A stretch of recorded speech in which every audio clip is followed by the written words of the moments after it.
Halo, Assalamualaikum. Kembali lagi di channel aku, Maya Sari. Gimana nih kabarnya teman-teman semuanya? Semoga selalu sehat ya. Kali ini aku mau membahas 7 hal yang dianggap wajar tapi diam-diam bikin boros. Apa aja itu? Yuk kita langsung ke poin nomor 1. Yang pertama adalah pembelian kecil yang berulang. Di sini maksudnya pembelian yang bersifat keinginan, bukan kebutuhan ya.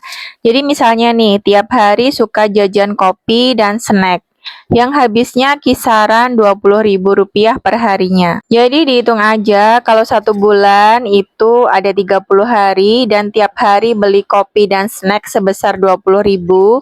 Jadi 1 bulan bisa habis Rp600.000. Wah, jadi ternyata banyak juga ya. Jadi nggak kerasa jajannya itu kayaknya cuma 20.000 tapi ternyata sering dan tiap hari.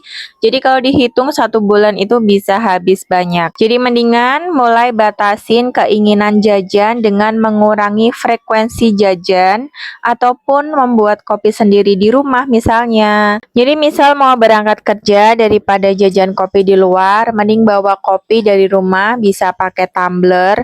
Kalau pakai tumbler kan bisa dipakai berkali-kali dan juga lebih awet ya. Mau panas atau mau dingin, kalau pakai tumbler itu bisa lebih awet. Mungkin seringkali kita menganggapnya sepele, tapi jajan-jajan kecil seperti ini kalau dihitung habisnya bisa ratusan ribu rupiah. Lanjut ke poin nomor 2. Yang kedua adalah scroll marketplace saat bosan. Awalnya niat cuman lihat-lihat aja, tapi ternyata algoritma bekerja lebih pintar dan kuat dari dirimu. Akhirnya teman-teman tergoda nih dan beli barang-barang yang tidak direncanakan. Sering kan biasanya seperti itu. Jadi mendingan kalau teman-teman bosen jangan scroll-scroll marketplace apalagi yang ada live-nya. Biasanya itu cepet banget tergodanya. Jadi kalau bosan mendingan lakukan aktivitas lainnya seperti mungkin mengaji, baca Quran, ataupun aktivitas olahraga, ataupun bermain dengan anak.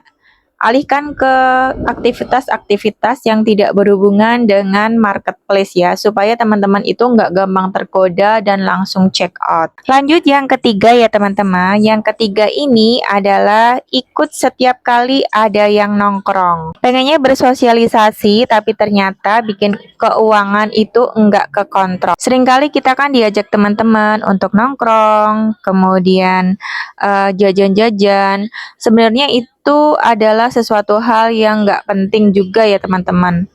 Itu cuma sekedar having fun dan menghabiskan uang. Jadi kalau bisa sebenarnya nongkrong boleh ya, tapi dibatasin aja. Misalnya 2 minggu sekali atau sebulan sekali, sehingga tidak membuat keuangan kita ini boros. Jadi mendingan daripada buat nongkrong, buat upgrade diri aja supaya lebih produktif dan menghasilkan lebih banyak. Misalnya mendingan daripada nongkrong, teman-teman bisa bikin video, bisa jadi konten kreator ataupun jadi affiliate, dan hal itu lebih bermanfaat dan menghasilkan lebih banyak. Yang keempat adalah beli karena diskon bukan karena butuh. Diskon kayaknya bikin merasa kita hemat padahal sebenarnya lagi ngeluarin uang yang enggak butuh. Jadi jangan beli karena diskon tapi itu bersifat keinginan ataupun stok di rumah masih banyak. Cobalah untuk membiasakan diri untuk tidak mudah tergoda diskon, terutama yang bersifat keinginan. Tetapi boleh ya kalau beli barang diskon tapi itu adalah kebutuhan kita dan memang stoknya di rumah sudah habis atau menipis. Poin yang kelima adalah malas mencatat keuangan atau budgeting. Nanti-nanti aja deh nyatetnya. Ketika bilang nanti, lama-lama jadi males karena udah kelewat banyak. Ketika teman-teman males budgeting, males mencatat pengeluaran, maka teman-teman nggak akan tahu kemana uangnya pergi. Dan ini membuat keuangan teman-teman berantakan dan tidak pernah membaik. Dan mencatat itu kan nggak perlu waktu banyak ya teman-teman ya, 5 menit aja nggak ada. Misalnya nih, kita habis belanja sayur hari ini, langsung aja catat misalnya habis 25.000 atau habis 50.000. Langsung aja catat di buku catatan keuangan dan itu nggak butuh waktu berlama-lama. Jadi jangan sampai malas catat, karena kalau malas catat kita nggak akan tahu kemana uangnya pergi. Poin yang keenam adalah menganggap gajian sebagai sinyal merayakan diri. Awal bulan setelah menerima gaji selalu boros. Beli makan di luar, jajan ke mall tiap hari. Akhirnya di tengah bulan mulai berantakan. Dan akhir bulan hanya bisa bertahan diri. Nah ini ujung-ujungnya mie instan sebagai benteng pertahanan di akhir bulan. Nah jadi jangan seperti itu ya teman-teman ya. Jadi kalau awal gajian yang dilakukan adalah langsung budgeting, langsung ambil dompet pintar atau dompet disiplin keuangan, dan juga buku untuk mencatat keuangan kita.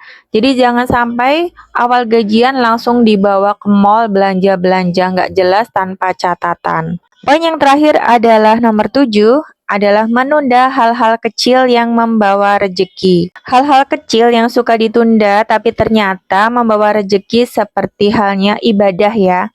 Jadi kalau kita ngomong tentang law of attraction atau manifestasi ya, ataupun penarik rezeki, hal itu ada hubungannya kuat dengan spiritual. Orang-orang yang suka ibadah, mengerjakan sholat, zikir, sholawat, memiliki hati yang lebih tenang, dan ini satu frekuensi dengan magnet rezeki. Kemudian seperti beres-beres rumah yang suka ditunda, ini juga membuat rezeki kita seret. Rumah yang bersih dan rapi membuat psikologi dan alam bawah sadar kita menjadi nyaman dan tenang. Jadi rumah yang bersih dan rapi juga salah satu hal yang bisa menarik rezeki. Nah itu dia teman-teman 7 hal yang membuat keuangan kita boros tapi dianggap wajar. Sekian dulu ya video dari aku kali ini. Terima kasih yang sudah nonton. Sampai jumpa lagi di video selanjutnya. Wassalamualaikum warahmatullahi wabarakatuh. Dadah.